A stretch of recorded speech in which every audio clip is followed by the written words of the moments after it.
What is up, guys? Oxide here and welcome back. Now I know it's been a long time no see, but that is how it's like when you're a student. But the good thing is that summer vacation is rolling around and I'm very excited because I'll be able to make a lot of videos in this time.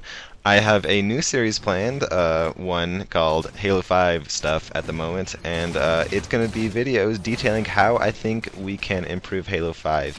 In the background you're going to see a gameplay on Abandon where I absolutely wreck the team. I finished with a score of 38-3.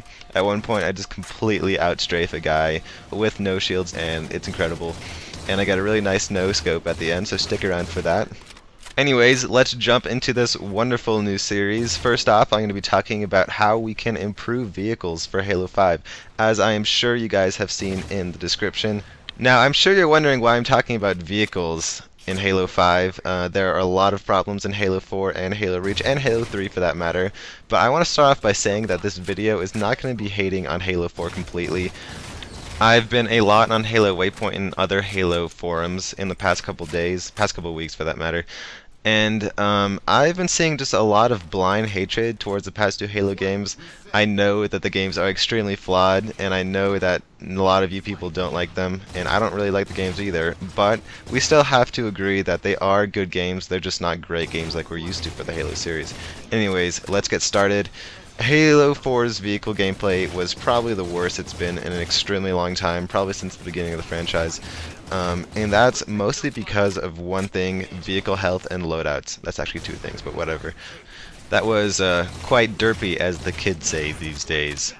Anyways, let's get back to the matter at hand. I'm sure that everyone here is aware that the vehicles in Halo 4 are completely terrible. They die in probably like 3 magazines of a DMR, which is ridiculous. Not to mention that everybody can spawn with plasma grenades and plasma pistols, and they can basically stop vehicles whenever they want, pretty much. Now, this has been pretty obvious from the start. I don't think that 343 were thinking very much when they put the plasma pistol into Halo 4. Obviously, they tried their best to balance it. The overcharge basically takes away like half of its charge, and when you hold the charge, it drops the total count really quickly. But, you know, that's not really enough. The overlying problem is that it's just not acceptable that we're able to spawn with plasma pistols right off the bat. Personally, I'm of the train of thought that I think loadout should be gone completely in the next Halo. I just don't really like the dynamic. I really like the idea. I'd wanted for a while for Halo to try it out, but now I realize that's definitely not the right path to take. I dearly hope that Halo 5 is going to go back to the classic approach. No loadouts, no sprint. We're just going to start out with our battle rifle or our assault rifle, and we'll just go from there. Obviously there are ways that can be improved, but that is a topic for another time. 343, when they created their loadouts, were obviously thinking about countering the noob combo from Halo 2. I'm sure you guys are all aware of what that is. It's when you whip out your plasma pistol, overcharge it, take down a person's shield, and then finish them off with your battle rifle. And they did successfully avoid doing that. You don't see the noob combo very often in Halo 4, but they didn't consider what it would do to vehicle gameplay because they kept the EMP effect that has been there since Halo 3. Now, with everybody armed with plasma grenades and pulse grenades and even frag grenades, vehicles die in a second.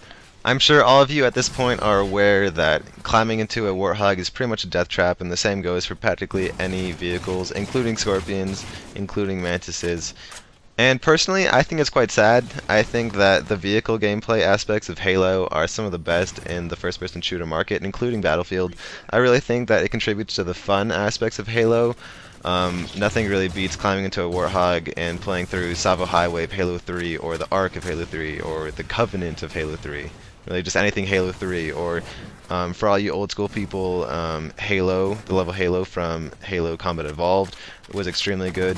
I didn't play a lot of Halo 2, so I'm not really quite sure what missions would best exemplify this. But we can all agree that vehicles are a really big plus for Halo, which is why in Halo 5, or Halo Xbox One, whatever you want to call it, I really think that vehicles need a major buff. They need to go back to how they were in Halo 3, where they were definitely a challenge and you had to use teamwork to counteract them. This is a big thing because in Halo 4, one person can take down a Warthog. It doesn't take 3 or 4 or 5 like it did in Halo 3. The biggest way that we can do this is just by increasing vehicle health in general. They need to not die to DMR shots and battle rifle shots. I think that Infantry weapons are way too powerful against vehicles in Halo 4. I think the power weapon balance against them is pretty good. You know, only takes a couple shots from a rocket launcher to destroy a Warthog. I think it should take probably like 5 entire stores of ammunition of the DMR to take out a Warthog. It should not be easy to take out a Warthog using only small arms fire.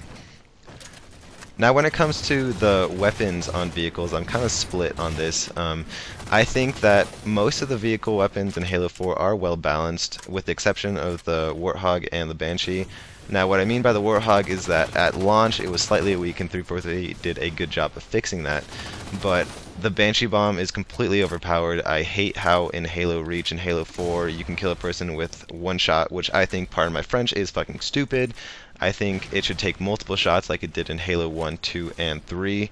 And the plasma cannons are basically useless. Like, who uses the main guns on the Banshee anymore? Not to mention that the Banshee is basically made out of tissue paper, and it takes like 10 shots from the DMR to blow up.